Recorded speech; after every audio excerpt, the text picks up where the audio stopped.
working together to undivide us. What does it mean, and how can it help you in business and beyond? Anthony Morgan, a science communicator and co-host of CBC's The Nature of Things, has made it his mission. And I personally want to thank Anthony for inspiring my approach to a recent lost luggage situation. We'll get to that a little later on. I'm Erin Davis, and welcome to Real Time, the podcast for realtors, brought to you by the Canadian Real Estate Association. Welcome, Anthony. Thanks so much for having me. I'm really excited to be here. Well, we're excited too. Well, for that matter, though, I could say welcome back because at CREA Pack Days 2023, you led realtors through a fascinating game called Freestyle Socials. And for those of us not lucky enough to have seen it in person, can you explain the concept and just why this kind of exercise is so important? Sure. A freestyle social is a game. It's sort of a live social experiment. And its goal is to find ways to rethink disagreements so that we can have them more productively. It's supposed to be a game where disagreements make us laugh instead of losing faith in humanity. Okay, I get that. This is something that sort of developed while you were getting your master's, right? Tell us how this all came to be. Yeah, that's right. So I was doing my master's in science communication up in Sudbury, and they had these events that they called science cafes. There were these amazing events. We would show up at a pub, and they would ask these questions sort of at the intersection of science and society. So things like, I don't know, should we bring back the woolly mammoth, which is technically possible, by the way, side note, really cool. And they would convene this panel of experts at the front of the room to talk about it and to kind of dissect it and figure out the pros and cons and for the benefit of an audience who was watching. And they were really fascinating. But I noticed as I was sitting and watching these things that I really wanted to be able to chime in and throw a thought in or two myself and so did the people around me. And at that point in my career, I'd been working at the Ontario Science Centre here in Toronto for probably 8-10 years, something like that. And if you work at a place like that, you know, the bread and butter of organizations like that is interactive. How do you make these experiences as interactive and fun as you possibly can? And so that's what I spent my time thinking about. How can I make this a more interactive experience? And we thought, well, we'll give it a shot. And so we showed up at a pub in Toronto. We put tape down the middle of the floor to divide the room. And then we would ask these questions. I call them spark questions, questions at the intersection of society. So should we erase bad memories? Should we design our kids' DNA? Should we pee in the shower? You know, there's a real range as far as the seriousness of them goes. We wanted some of it to be playful and fun. And then we would tell our audience, listen, you've got 10 seconds. What does your gut tell you? You got to pick a side. And everyone's always like, oh, what do I do? And, you know, they're always surprised at what side their friends pick. Oh, you pee in the shower. What's wrong with you? That kind of thing. And then we would put a microphone in the middle of the floor and each half of the room gets to explain to the other half why, what are you doing on that side of the room? You should come over here with us. And the only rule of the game is that if you hear an idea from the other side that surprises you or makes you laugh, you should switch sides. And that's because we're really trying to help society rethink how we do these disagreements, right? Like at the moment, we're kind of having these debates that are really unproductive. We're just kind of talking past each other. It turns into shouting matches. We've all been at that holiday event with our family where that uncle says that thing that makes everybody really tense in the room. And we were trying to help that. The problem with those kinds of disagreements is that your goal, you treat them like a debate where your goal is to have your side sort of win. In this game, the goal is to hear as many surprising, hilarious, new perspectives as we possibly can. And to undivide us then, ultimately. Exactly.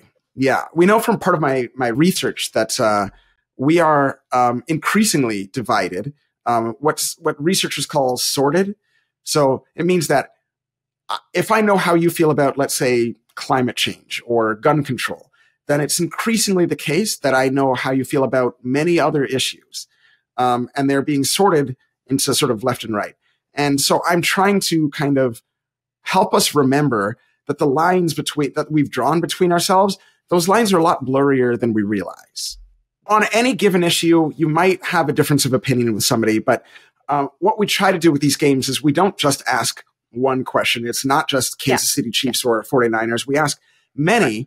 And so you start to recognize that across many games, like, I might disagree with you on the Chiefs 49ers, but I agree with you about Taylor Swift should have won the Grammy, or maybe I like cake and you like pie, or maybe you start to see that we're really more alike than we are different. Okay. All right. So we have to go back to a question that you raised there, and I will give you a hint. It's not the woolly mammoth. It's not the DNA for your children. You know what the question is because you say you've asked this question more in your life than how are you? That's right. Yeah, I've asked it an absurd number of times. Should we pee in the shower? It's maybe my favorite question of all time because it's really great for this game. It's the kind of question that you cannot answer while taking yourself seriously.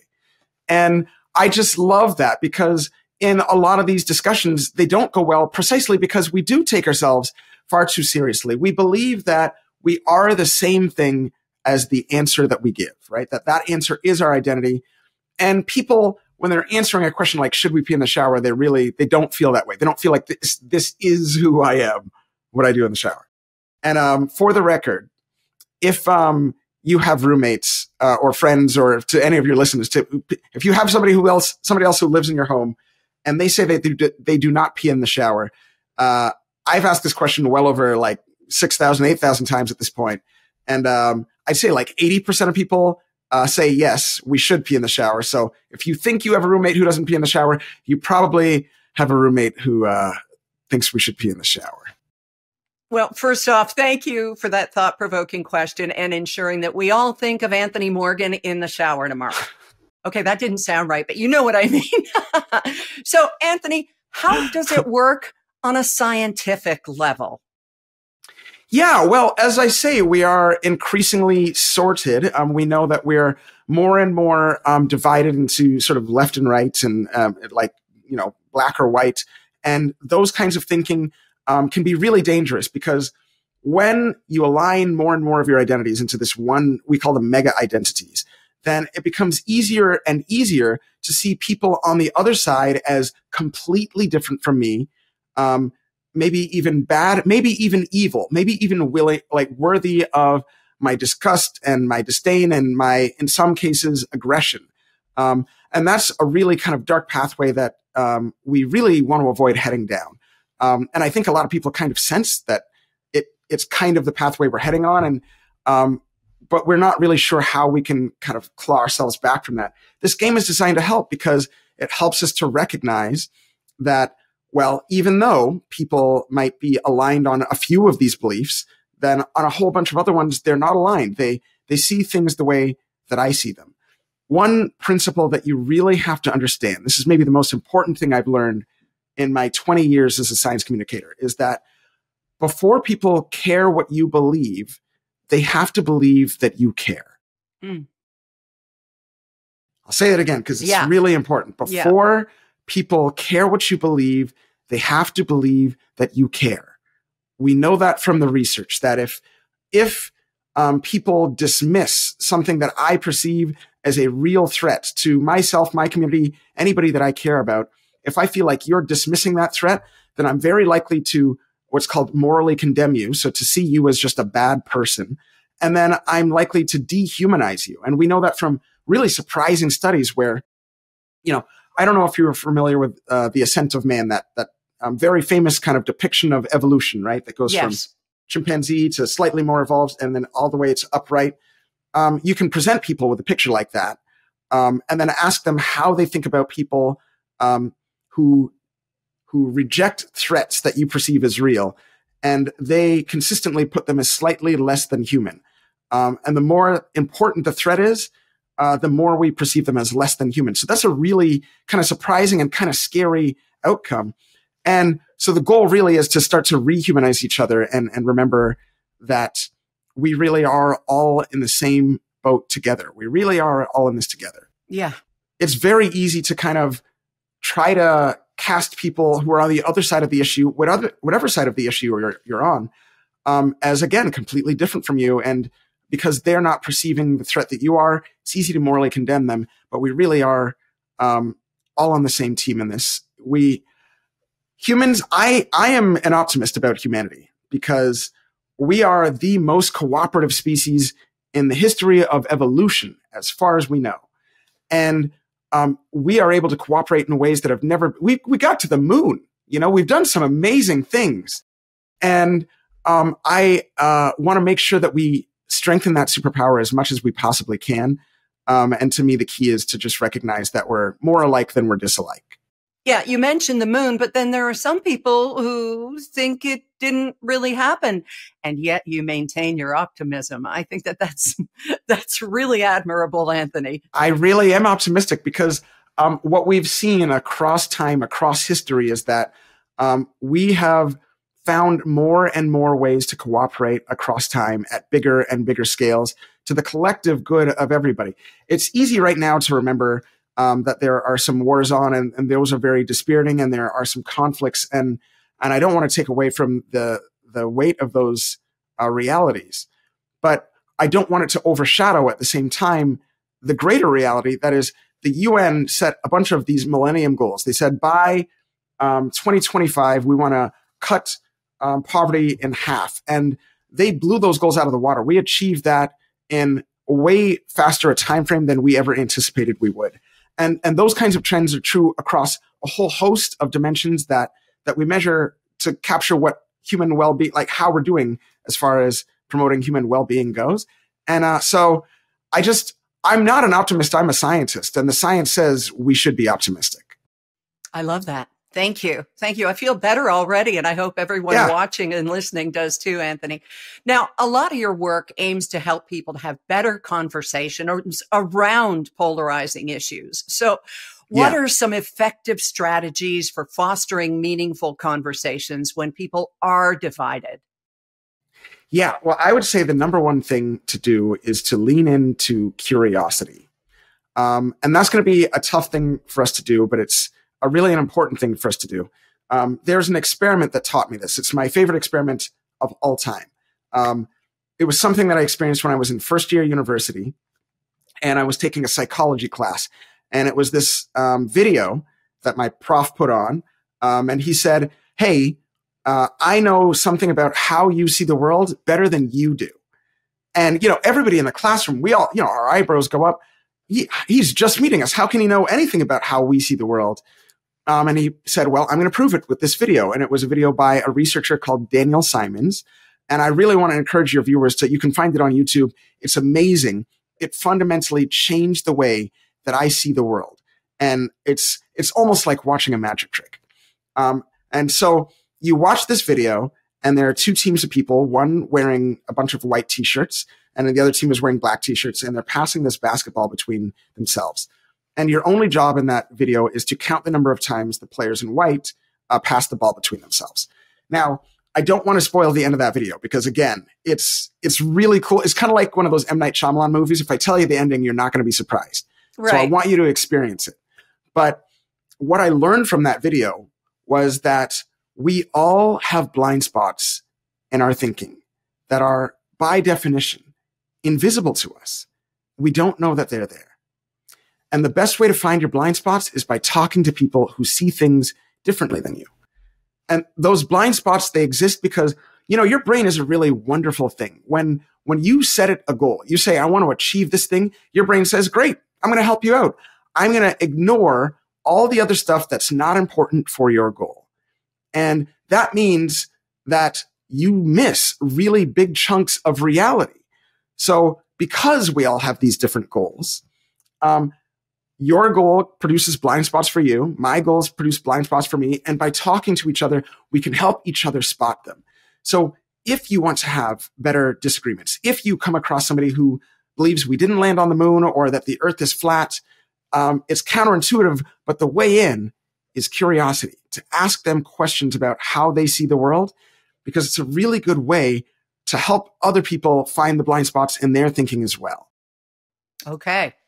So how might these strategies, and you've given some excellent examples here, how might they translate into a business setting?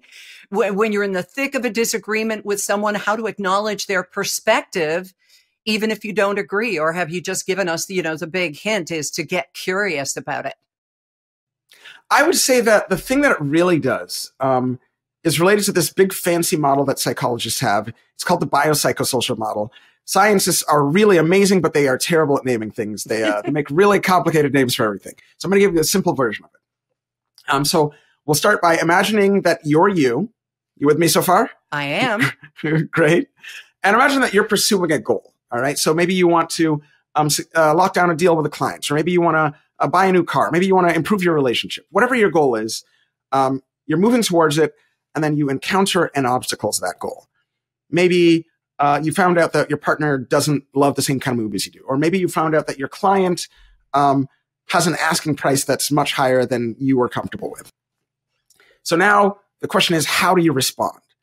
And the answer is, it turns out, it depends on two variables. The first is your perception of the size of that obstacle. So let's say I want to join the NBA, but I'm only 5'2". My perception of the size of that obstacle is, well, I'm only 5'2". You probably need to be a fair bit taller than that to join the NBA. And so it's unlikely for me to be a reality.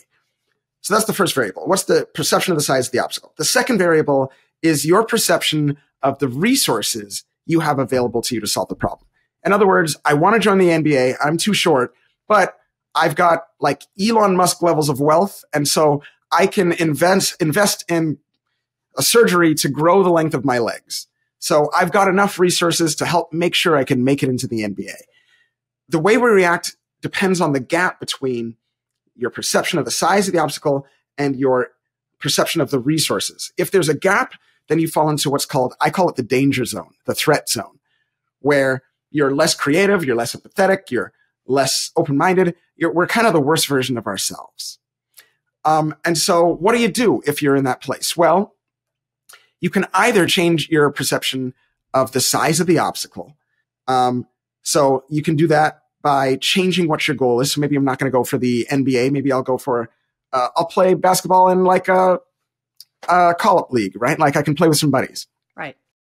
Or you can change your perception of your resources available to you. Maybe you're going to have LeBron James train you to join the NBA. And those two things can shrink the gap between the obstacle and the resources and put you in what I call the challenge zone.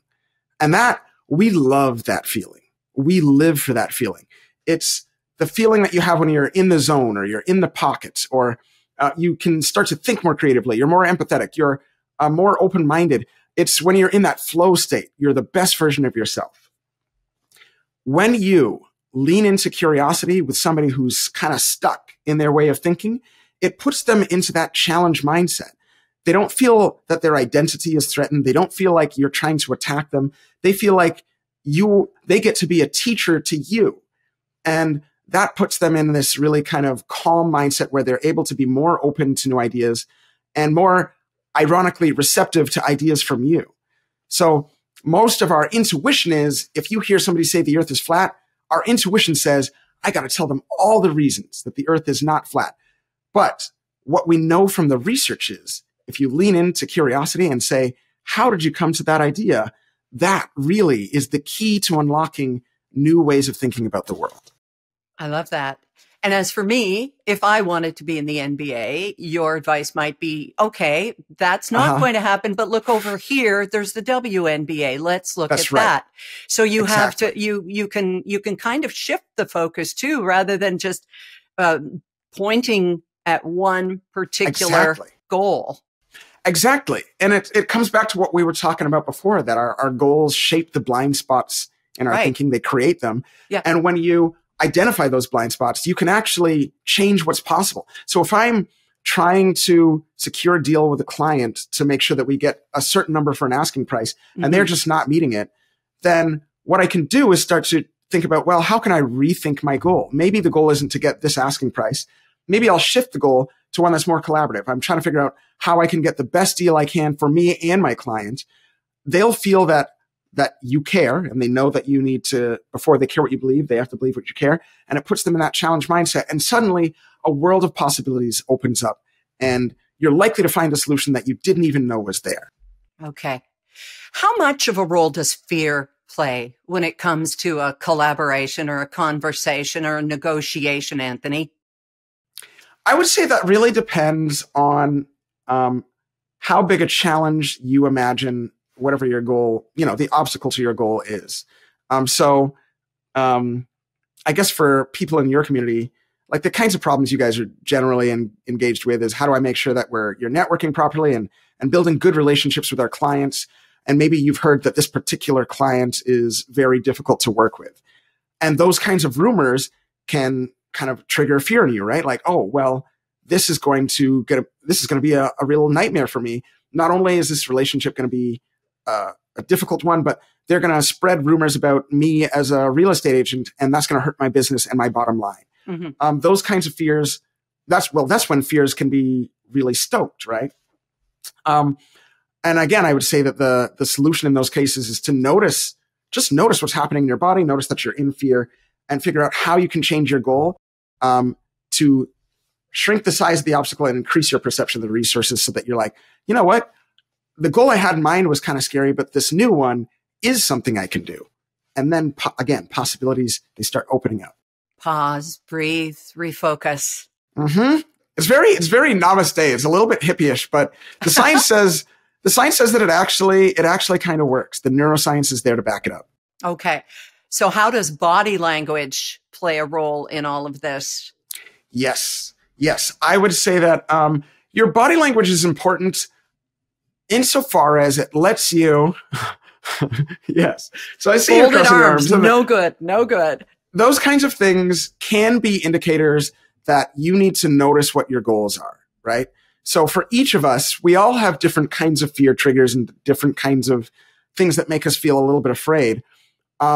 It's really good, ideally not necessarily in the moment when you're negotiating with a client, but in your general life to think about, how do I know when I'm in fear or when I'm worried about something? What are the indicators in my body that tell me that? So maybe your breathing increases, or maybe your palms get a little bit sweaty, or maybe your armpits sweat a little bit. Maybe you've got a habit of kind of playing with your hair or biting your lip when you're nervous. There's all kinds of things.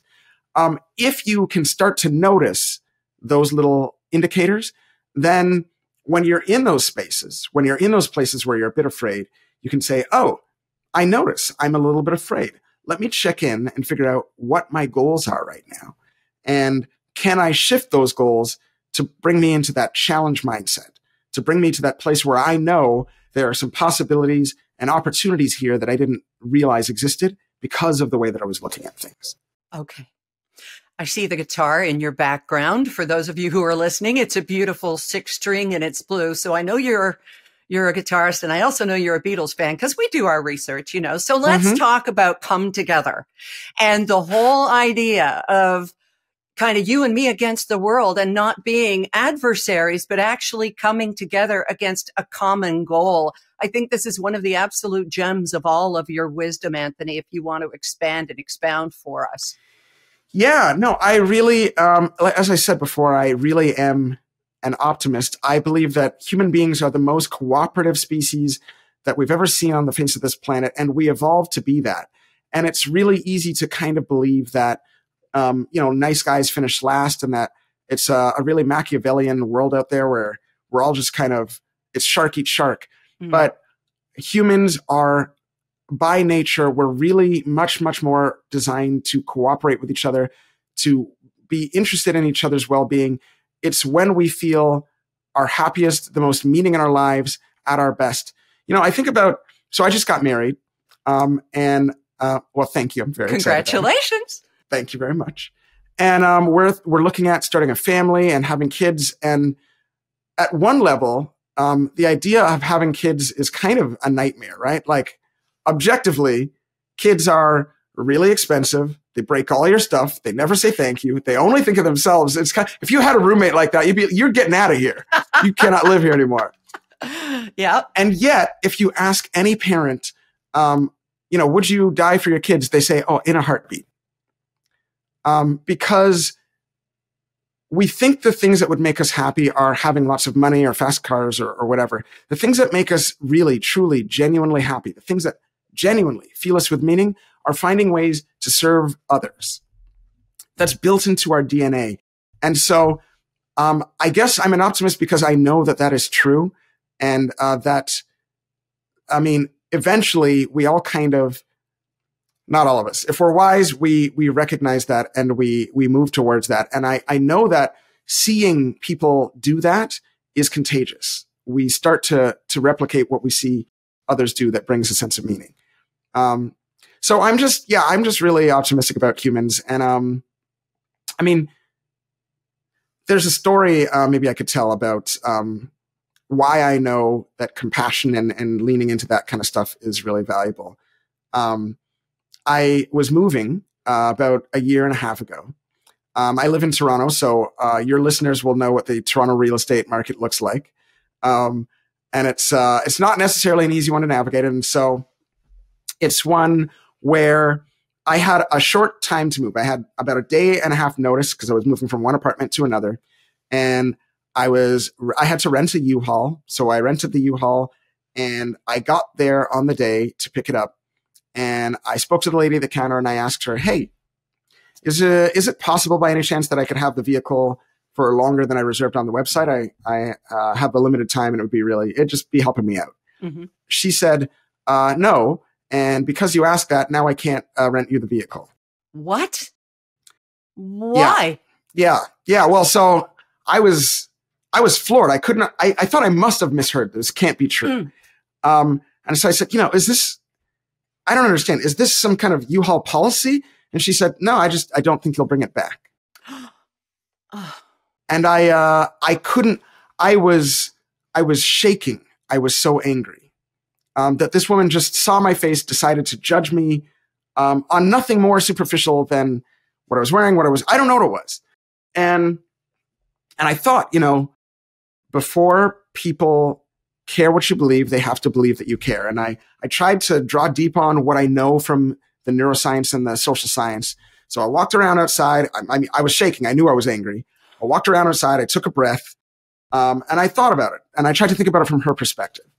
And that it was the end of the month. So it was probably a time for her where she was getting a lot of people coming in, asking for vehicles. They were probably all very stressed. Probably not a lot of them treated her very well, or maybe there were people who didn't return with the vehicle and then it's on her that the next day somebody doesn't get theirs. So she finished up with her next client. She came out and talked to me.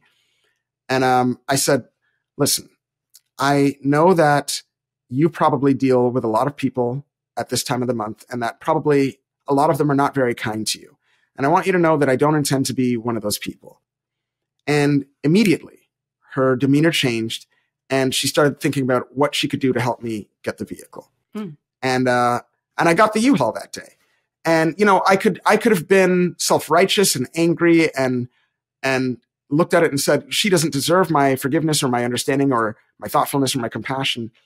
But then I had to think about, well, what outcome do I actually want? Do I want her to suffer or do I want my U-Haul? Right.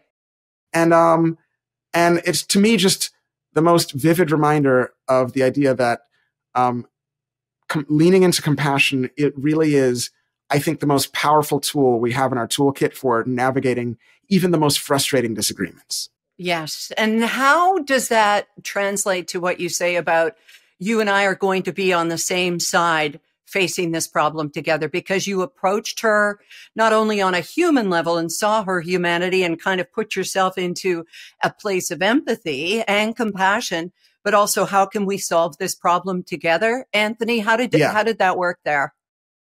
Yeah, I really love that. Well, so I think a good approach when you're trying to problem solve around really tough disagreements is to look at it not as you versus me, as zero sum. It's not I'm going to win or you are. It's you and I against the problem.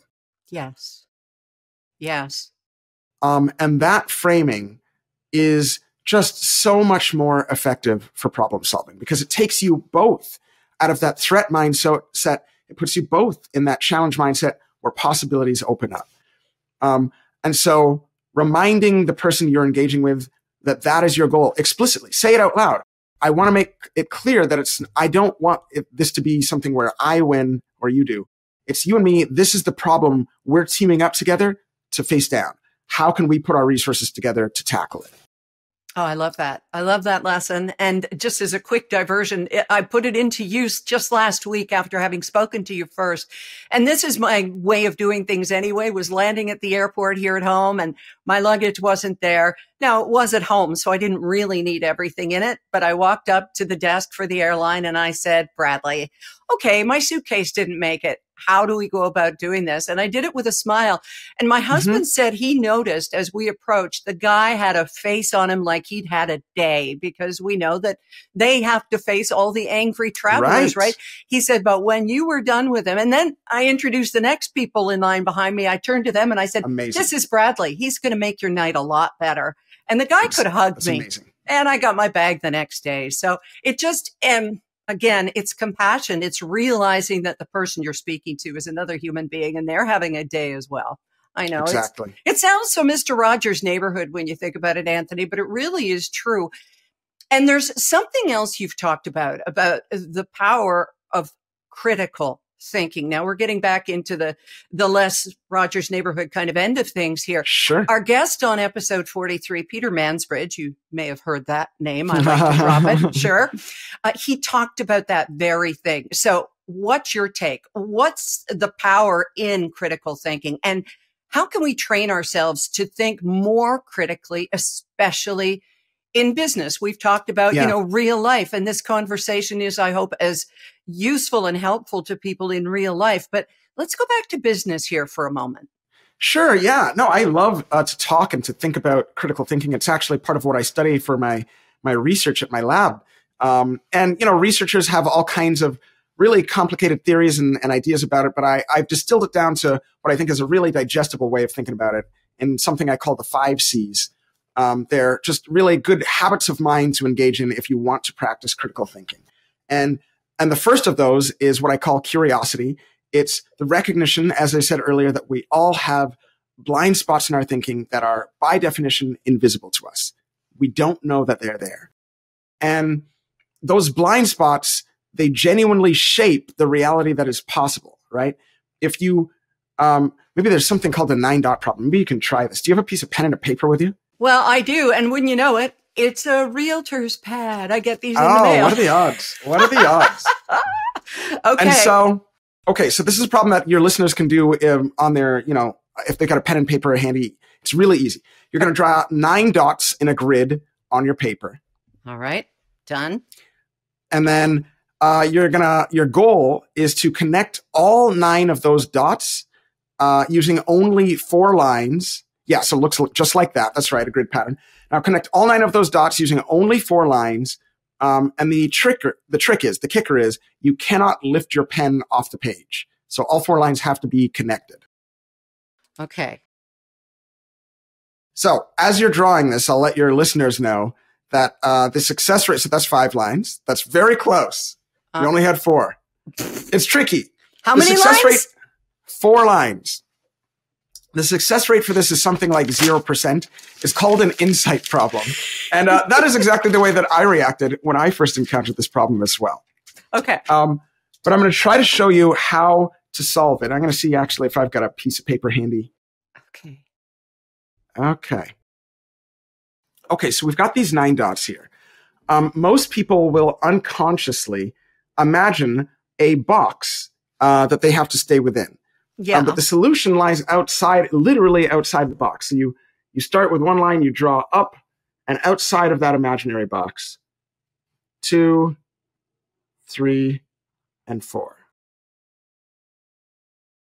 Okay. Well, I didn't know we were allowed to draw outside the box, Anthony. I want to do over. No, I'm kidding. That's fair enough. I mean, like the first time I experienced this, I saw it at the Science Center. One of my colleagues showed it to another visitor who was there. Yeah. And I would say I cried for around 2 hours, somewhere around 2 hours. It was really frustrating. But it was really fun and cool to dive into, because the thing about this puzzle is at no point did I ever mention the word box or say that there was a box that you had to stay within. that was an idea that you brought to it yourself, right? There was this box that was an assumption that you made about the world. And that unconscious assumption, that blind spot, limited what was possible about reality for you. And only once you could identify that blind spot, once you could identify that assumption, is the solution to this puzzle possible.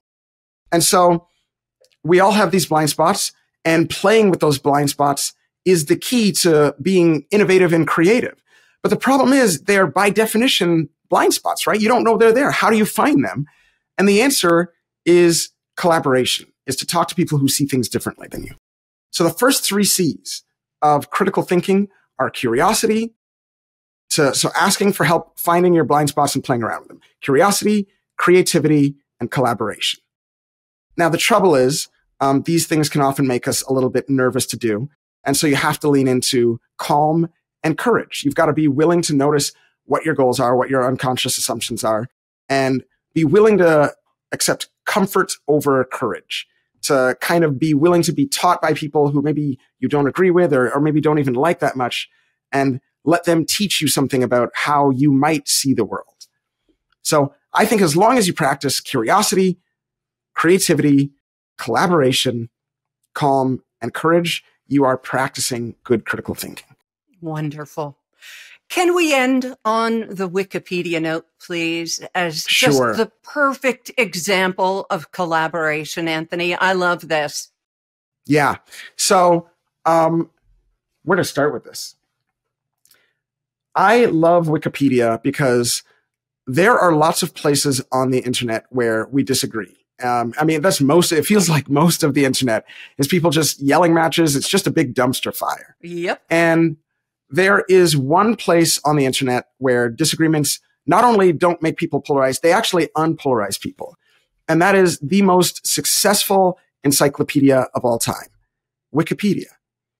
If you get all of the smartest people, the most well-respected, the most highly accredited people together and get them to try to write an encyclopedia, which, by the way, happened. You got the Encyclopedia Britannica. It is nowhere near as popular. It costs a lot more, and it is less accurate overall than Wikipedia. This place where people just get together to share their knowledge and try to tell the world what they know. And it's timely too, because you're constantly updating it, right? It's constantly updated. Yeah. And it's the place where people genuinely become less polarized because they have a shared goal, right?